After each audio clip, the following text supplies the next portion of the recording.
आज आप जो माइक पकड़े हैं ये भी सागर पोखरा के सौंदर्यकरण के लिए भी करोड़ों रुपए आए हैं, लेकिन रुपए कहाँ गए मालूम नहीं। लेकिन उसका तो हमें मालूम है कि रुपया आया है और कहाँ गए, तो वो भी ये लोग बताएं कि यहाँ के मेयर हो, महापौर हो, वार्ड हो, विधायक हो, ये लोग बताएं ना कि रुपए कहाँ। आयोग की मैं सरकारी एडवोकेट रही हूँ, जिसमें जुवेनाइल जस्टिस बोर्ड का पैनल होता है, पॉक्सो कोर्ट के मैटर होते हैं और 376 के जो रेप केसेस के मैटर होते हैं वो मैंने का केस लड़ने के लिए कोई नहीं है। तो इस स्थिति में दिल्ली में तो ये है कि तिहाड़ जेल के पैनल पे लोग होते हैं या जो डीएलएसए के पैनल पे होते हैं वो लोग जेल विजिट भी करते हैं, और वहाँ के मैटर्स जो हैं वो supreme court legal services committee या supreme court legal services authority या मिडिल इनकम ग्रुप या और भी जो वहाँ पैनल्स हैं गवर्नमेंट्स के या सुप्रीम कोर्ट के, वहाँ आती हैं और वो। नमस्कार साथियों, अभी हम उपस्थित है बेतिया में और हमारे साथ उपस्थित है दिल्ली सुप्रीम कोर्ट के एडवोकेट जो इतने कम उम्र में बार एसोसिएशन में 2 बार चुनाव में जीते हुए हैं। सर, सबसे पहले तो आपको हमारे चैनल में स्वागत है। धन्यवाद आपका, आप सभी सुनने वाले लोगों का भी बहुत बहुत धन्यवाद। और इतने कम उम्र में आपने 2 बार बार एसोसिएशन में जीते हुए हैं।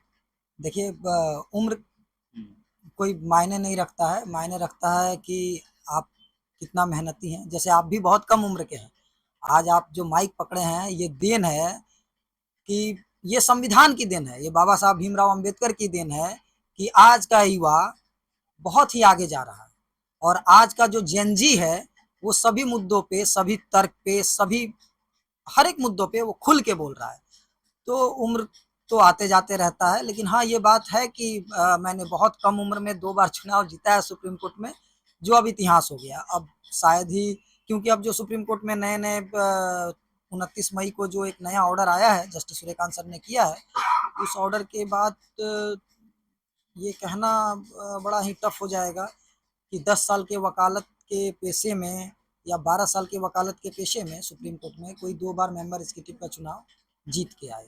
और आप बिहार से दिल्ली जाते हैं, वहाँ एडवोकेट के हैं, एडवोकेट के पद पे हैं और दिल्ली से लगभग कई सालों बाद आए होंगे और चंपारण में देख रहे हैं कई दिनों से आप दौरा कर रहे हैं, घूम फिर रहे हैं। क्या बदलाव आपको कुछ दिख रही है इतने सालों के बाद? नहीं, मैं इस बार तो 1.5 साल बाद आया हूँ, और चूंकि अपना घर है मोतिहारी और जहाँ अभी हम लोग बैठे हैं बेतिया, तो बेतिया में, बेतिया के जस्ट बगल में एक गांव है, वहाँ हमारा मामा जी का घर है और बेतिया मेरी जन्म धरती है। और बेतिया के नोटर डम पब्लिक स्कूल से मेरी शिक्षा दीक्षा हुई है 5वीं से 9वीं तक। उसके बाद Samastipur holy mission senior secondary higher school से 12 है और मोतिहारी के एमएस कॉलेज से ग्रेजुएशन है। फिर दिल्ली मैंने मास कम्युनिकेशन किया है, जो आपका फील्ड है वो ऑलरेडी मैं छोड़ के आया हूँ, तो मैं मास कम्युनिकेशन किया हूँ और वाईएमसीए से प्रिंट एंड टीवी जर्नलिज्म किया हूँ। उसके बाद मैंने एलएलबी किया है और एलएलबी 2011 से 14 बैच है, 2009 से 11 बैच जो है वो मेरा PG diploma in mass communication Bharatiya Vidya Bhavan से और PG diploma in print and TV journalism YMCA से है। और जैसे में हम आपसे सवाल किए थे कि चंपारण दौरा कर रहे हैं तो आपको क्या बदलाव दिखा, आपने पास्ट का बताया, पास्ट से आप जर्नी बताए हैं अपना। पिछले 1.5 साल पहले जब मैं आया था तब, या 4 साल पहले आया था तब, मुझे बहुत ज्यादा बदलाव नहीं दिखा चंपारण में। सड़कें थोड़ी बन गई, नाले बन गए, ओवर ब्रिज बन गया, लेकिन ओवर ब्रिज का क्या हाल है उद्घाटन के बाद, आपके बेतिया की बात बता रहा हूँ, हमारे मोतिहारी में तो अभी बहुत कुछ बन रहा है। वहां मैं गया था, छावनी में एक ओवर ब्रिज है, वहां 2-2 गार्ड लगा के रखे हैं, पता नहीं क्यों। वहां मैंने पूछा तो वो लोग कह रहे हैं कि जानता रहा बबुआ, डर बानू कि 10 गो 20 गो ट्रक है पर चढ़ जाये माल के संगे तो कहीं पुलवा ना भर के गिर जाए। तो अब कोई ये बात ऑन द कैमरा तो नहीं कहेगा ना, तो इसीलिए मैं कह रहा हूँ कि आखिर वो पुल पूरा तरीके से चालू क्यों नहीं किया जा रहा है, उसके पीछे की क्या कारण है, क्या मंशा है। तो ये यहाँ के नुमाइंदे, यहाँ के सिपे सलाहकार, यहाँ के नेता लोग बताए लोग कि क्यों नहीं चालू हो रहा है। अब बताइए, बंगाल में देखा जाए कई सालों का बना हुआ पुल अभी तक टिका हुआ है और ये 2 साल नहीं हुआ चले हुए और तभी भारी वाहन रोक दिया गया है। नहीं, बंगाल ही नहीं, पूरे देश की आप स्थिति देख लीजिए, सब जगह हर चीज चल रहा है। और बिहार के भी बहुत से पुल गिरे हैं पिछले 2 साल में, आप देखिए भरभरा के बहुत से पुल गिरे हैं।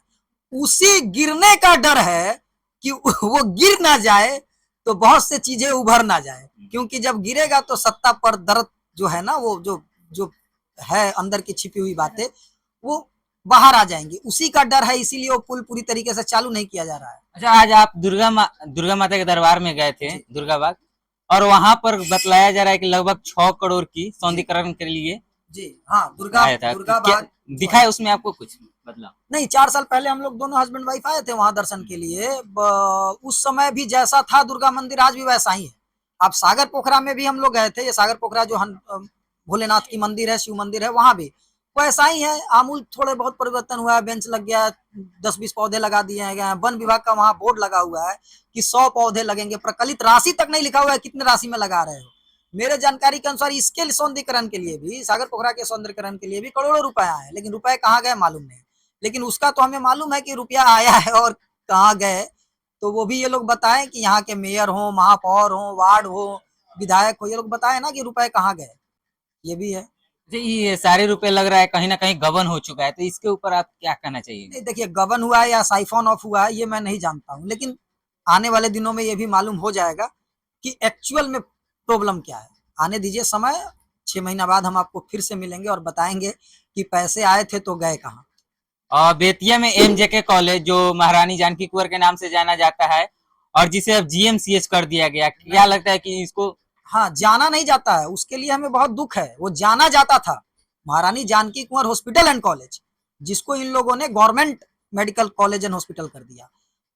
ये जो हमारी अभी प्रेजेंट गवर्नमेंट है, एनडीए की गवर्नमेंट जो 12 साल से रन कर रही है, या हमारी जो बिहार में गवर्नमेंट है एनडीए की जो 20 साल से रन कर रही है, उसमें का 17 महीना आप निकाल दीजिए जो तेजस्वी जी के साथ गवर्नमेंट थी। तो ये दोनों गवर्नमेंट तो इसलिए जानी जाती है कि ये धरोहर बचाती है, लेकिन मैं पहली बार देख रहा हूं कि बेतिया में अब धरोहर डुबा रहे हैं। आप हमारे पुरखा पुरनिया का नाम हटा दिए। भाई, आपको राजा रानी का नाम उसमें ऐड रहने देने में प्रॉब्लम क्या थी और क्यों है? क्या प्रॉब्लम है? इसलिए आपको प्रॉब्लम है क्योंकि उनका कोई वंश नहीं था, वो आज आगे नहीं चल रहा है। अगर वो रहते तो नाम हटा लेते। आज के डेट में अब बिहार गवर्नमेंट पूरी जमीन ले रही है, बेतिया राज की जमीनों को कब्जा कर रही है और कह रही है कि अब ये गवर्नमेंट की जमीन हो गई। तो फिर गवर्नमेंट की जमीन हो गई तो आप ले लीजिए, आपका सत्ता है, हमें उसमें नहीं पड़ना है। लेकिन एट लीस्ट मॉरल और इथिक्स के नाते आपसे करवद निवेदन है कि आप जहां भी बैठे हैं, जो भी गवर्नमेंट है, वो इस नाम को वापस लाए। और नहीं ला रहे हैं तो इसके लिए हम लोग एक सिग्नेचर कैंपेन चलाएंगे, प्लस एक डेलीगेशन बनाएंगे और डेलीगेशन को लेके माननीय यशस्वी मुख्यमंत्री सम्राट चौधरी जी से मिलेंगे, हमारे माननीय यशस्वी जो अभी स्वास्थ्य मंत्री हैं निशांत बाबू, उनसे मिलेंगे, और जो भी मंत्रालय संत्रालय होगा हम उनसे मिलके ये उनसे रिक्वेस्ट करेंगे कि फिर से हमारा नाम वापस से दे दिया जाए। उसमें नाम देने में क्या है?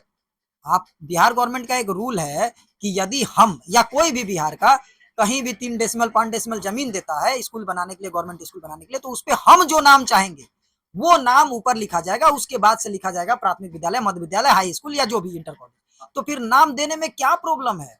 बिहार में बहुत ऐसे गरीब और दबे कुचले के लोग हैं जिनको न्याय नहीं मिल रहा है। अगर आप वो चाहते हैं आपसे न्याय पाने के लिए, तो कैसे मिलेंगे आप? जी नहीं, उसके लिए हम सोच रहे हैं कुछ दिन बाद एक ऑर्डर लेके आने के लिए और जेल विजिट भी करने के लिए, क्योंकि हमें मालूम चला मोतिहारी बेतिया के जेलों में भी बहुत लोग 20-20 साल से 15-15 साल से बंद है और जिनका केस लड़ने के लिए कोई नहीं है।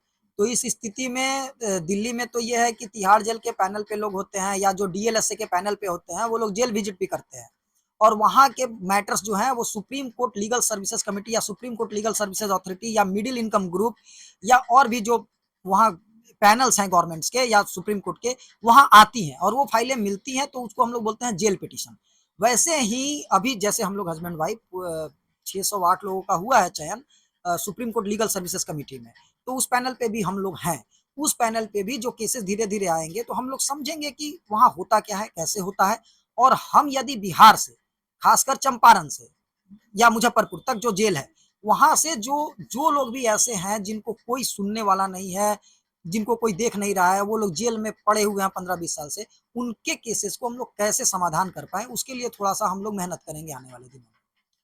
तो अभी हम बात कर रहे थे दिल्ली सुप्रीम एडवोकेट आशीष कुमार सिन्हा जी से, और इनके साथ में इनकी धर्म पत्नी विनीता जायसवाल है, और कुछ सवाल इनसे भी किया जाएगा। तो सबसे पहले तो मैम आपको हमारे चैनल में स्वागत। धन्यवाद। और सर से मिलना कैसे हुआ आप लोग? हम लोग पढ़ाई के दौरान मिले थे और बनारस हिंदू यूनिवर्सिटी में मिले, जहाँ पे हम एलएलबी कर रहे थे। एलएलबी हमने साथ में ही करा है, उसी दौरान हम लोग मिले थे। चंपारण के दौरे कर रही है, आपको कैसा लग रहा है? अच्छा लग रहा है। वहाँ से आने के बाद जो है हम लोग लगभग 1.5 साल बाद आए हैं यहाँ पे, और यहाँ पे दुर्गा मंदिर में आशीर्वाद लेने के लिए आए थे कि जो भी चीज़ें हैं उनकी कृपा से ही है। चंपारण के लोगों का व्यवहार कैसा है? नहीं, चंपारण के लोगों का व्यवहार तो अच्छा है, और मतलब काफ़ी मिलनसार है। और बताया जा रहा है कि आप दिल्ली में महिला आयोग की सरकारी वकील थी। हाँ जी, दिल्ली महिला आयोग की मैं सरकारी एडवोकेट रही हूँ, जिसमें जुवेनाइल जस्टिस बोर्ड का पैनल होता है, पॉक्सो कोर्ट के मैटर होते हैं, और 376 के जो रेप केसेस के मैटर होते हैं वो मैंने करे। बिहार में महिला आयोग के बारे में कोई जानता भी नहीं। हाँ जी, आप बिल्कुल अपनी जगह पे सही हैं कि बिहार महिला आयोग के बारे में किसी के पास जागरूकता नहीं है। या तो उसका प्रचार प्रसार करना चाहिए, बोर्ड लगाइए, बैनर लगवाइए, या जिस तरीके से भी प्रचार प्रसार करवाता है सरकार, उस तरीके से भी इसका भी प्रचार प्रसार करना चाहिए, ताकि लोगों में भी जागरूकता फैले कि ये बिहार महिला आयोग बोल के भी कोई चीज़ है जो लोगों जो विक्टिम्स होती हैं रेप केसेस के लिए, उनको न्याय दिलवाती है। और आज के समय में हर माँ बाप अपने बेटियों को पढ़ाने के लिए बाहर भेज रहे हैं, मगर आए दिन देखा जा रहा है नए नए घटनाएं आ रही है, तो क्या उसके ऊपर कुछ कहिए? देखिए, इसमें तो मैं आपको ये कहूँगी कि अभी भी बहुत कम है। बाहर पढ़ने वालों की अगर तुलना करेंगे तो 100 में से अभी तो 20% ही लोग हैं जो बाहर भेज रहे हैं। सभी लोग नहीं भेजना चाहते हैं, क्योंकि जो कि आजकल का जो परिवेश है जिस तरीके से लेकिन फिर भी मैं कहूँगी कि चाहे जो भी हो, बच्चों लड़कियों को या बेटों को भी पढ़ाइए लिखाइए, उनको जागरूक बनाइए और उनको सेल्फ डिपेंडेंट बनाइए। और बेटे को पढ़ाने के लिए लोग बोलते हैं बेटी को नहीं पढ़ाना चाहते हैं, ये कहते हैं सोच आगे चल के चूल्हा चौकी ही करूंगी। नहीं, ये सोच ही गलत है, हम्म। क्योंकि शायद उन्होंने जो चीज़ें देखी है, हम कहीं न कहीं जो चीज़ें होती है उसके पीछे हमारा बैक जो चीज़ें हमने करी होती है वही चीज़ हम आने वाले जनरेशन पे भी सेम चीज़ें करने लगते हैं कि जो कि हमने करा है। लेकिन वो कहीं न कहीं गलत है। अगर चीज़ों को गलत देखा है, तो उसे सही बताना आगे के जनरेशन के लिए हमारा काम है। आज के समय में बेटियों को लोग पढ़ाना नहीं चाहते हैं, मान लीजिए कि बेटी को पढ़ा रहे हैं तो क्या सही है या नहीं? बिल्कुल सही है, क्योंकि देखिए होता क्या है कि कल के समय में अगर लड़की के साथ किसी भी तरीके की घटना हो जाती है, घटना हो या ना हो, ये हम भविष्य को तो किसी ने नहीं देखा है। पढ़ना जरूरी है। पढ़ना ज़रूरी है और उसको सेल्फ डिपेंडेंट बनना ज़रूरी है।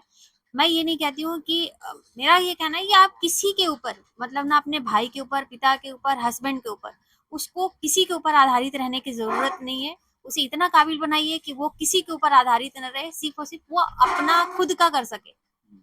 जी। तो साथियों, अभी हम लोगों ने बात किया एडवोकेट आशीष कुमार सिन्हा थे, और साथ में इनकी धर्मपत्नी विनीता जायसवाल। और आप लोग इनके प्रति क्या प्रतिक्रिया देना चाहिएगा, अपना राय कमेंट बॉक्स में अवश्य रखिएगा। मैं गोलू कुमार जायसवाल विदा लेते इस वीडियो के साथ।